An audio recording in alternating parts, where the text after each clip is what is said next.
go through past life. We got some help on the inside. Captain Michelle Miller, Purple Heart, 3-time Gold Star. Let's do everything we can to help that soldier. Hello everybody, welcome back to Screenstars. I'm here today to bring you my review for the 2023 action film Mercy. The film is directed by Tony Dean Smith and it stars Leah Gibson, Jonathan Rhys Meyers and Jon Voight. Now the film focuses on Leah Gibson's character Michelle, who we see at the beginning of the film is like a medical officer serving in Afghanistan, and she witnesses the death of her husband due to like a bomb placed on her husband's body. Shoots forward into the future few years, and she's now working at the Mercy Hospital as a surgeon. She's got a young son, and she's about to take him out to celebrate his birthday. However, there is a group of Irish gangsters who essentially set upon some FBI agents who have been questioning the son of Jon Voight's character, Patrick Quinn, the head of these Irish gangsters. The son is injured. He is taken to the local hospital with the FBI agent, and the Quinns, including Jon Voight and Jonathan Rhys Meyers, who plays the older brother Sean, and a load of gangsters turn up at the hospital, take hostages and demand their son/little brother to be handed over to them. Right. What are my thoughts on Mercy? Well, to give you a very simplified version of this film, it is Die Hard in a hospital, is what we've got here, with Leah Gibson playing the McClane character. It's a fairly standard, average film in every sense of the word. I wouldn't describe this as a bad film. It's just corny as hell and desperately unoriginal. And I can't decide if it's got some of the worst Irish accents I've ever heard or some of the best. You decide when you watch it. We've got Jon Voight here playing the father, the matriarch of these Irish gangsters, doing what I could only really describe as a caricature of an Irish elder. But it's Jon Voight, so he does it with a certain amount of charisma, so you actually quite enjoy the performance. And then you've got Jonathan Rhys Meyers, who, you know, you can't really criticise his Irish accent because he is Irish. Most of the time when you see him on screen, he's putting on an American accent, so it might sound a bit odd to see him do an Irish accent, but it's probably his true accent. And the performances here are actually, accents aside, if you like, of a decent standard here. There's nobody here that you look at and think, yeah, they shouldn't be acting. Everybody here is of a decent standard that we've got on screen. And the main three characters here that we have is Jon Voight, Jonathan Rhys Meyers and Leah Gibson. And Leah Gibson, who has to carry this film as the action lead, does a pretty decent job. I thought she was absolutely fine.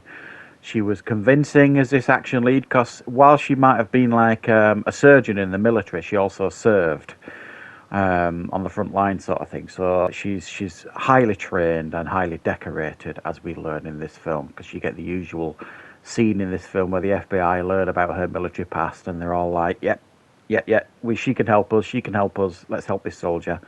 And you're kind of like, really?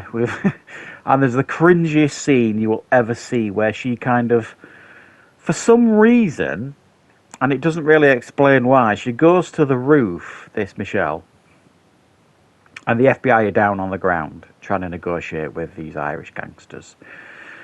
And she goes to this roof, and that by this point the FBI have found out her military past. I mean, literally just found out. So she goes to the roof, and the first thing the FBI do is look up at her and give her a salute. And she does exactly the same. She looks at them and gives them a salute. It is so corny and cheesy. You know what I mean? If you've eaten previously, it'll probably make you upchuck. The film, for me, that sort of thing doesn't help this film.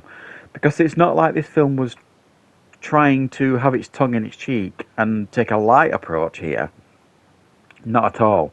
This film actually took itself quite seriously, and there was very little, if any, humour associated to this film. It was quite self-aware of what it was, because there are some definite references to Die Hard. There's a security guard that's trying to rewire something, and as he's pulling out the wires, he yells at the top of his voice, "Yippee-ki-yay!" You know what I mean? So it is very self-aware of what it's trying to be, which I appreciate. You know what I mean? It lets me, stroke us, the audience members, in on the jokes, so to speak. So it doesn't take itself too seriously in that aspect, thankfully. Otherwise, it probably would have been a little bit harder to swallow. Now, this is an action film that you could argue doesn't actually have what you would describe as wall-to-wall action. And what action we do get is actually fairly grounded, and I hesitate to say realistic, because it probably isn't, but you know what I mean. Some action movies, you know, they make their heroes out to be indestructible and taking the bad guys out at the blink of an eye. And while she's definitely got skills, Michelle, in this film, and you definitely see that, and she's very confident in what she's doing, she's not like, you know, mowing down enemies after wave. You know, she kind of makes it through, you know these Irish gangsters like one at a time. She doesn't, wise with this film, doesn't make her take on 2 or 3 at once, because that would have lowered the believability factor of it. It's just, it's a film, if you can get over the unoriginality of it, you can get over some of the corny aspects of this film, and some of the absolutely ridiculous things that happen in it. You know, the fact that this Irish gangster family have literally probably only got one brain cell between them. You know, their plan is to go into this hospital and find their son/brother, which goes pear-shaped very quickly. And what do they decide to do? They decide to take everybody hostage. They don't have a plan from that point on, other than the fact that for some reason they carry around a bag of explosives with them everywhere in the boot of their car. So that allows them to kind of wire the whole building, or wire people, or whatever it is they want to do with these bombs. So, yeah, there's cliches galore here. There are things you're going to have to forgive in regards to ridiculousness that's happening in this film. But this is an average film. I got it all. I watched it all the way through. I wasn't what you would describe as bored. There were a few times when I rolled my eyes. But for a fairly low budget action film, this delivers. It kind of does what it says on the tin. If you like watching Die Hard clones, there's a decent film underneath this all. If you like strong female protagonists, then again, you're going to get that in this film. If you like corny bad guys, you're going to get it in this film as well. And if you like fairly decent performances, then you've got an adequately made film here. So thanks for watching, guys. I hope you enjoyed the review. If you did, don't forget to click like. If you're new to the channel, please consider subscribing. And I will, of course, be back with plenty more content on the channel very, very soon.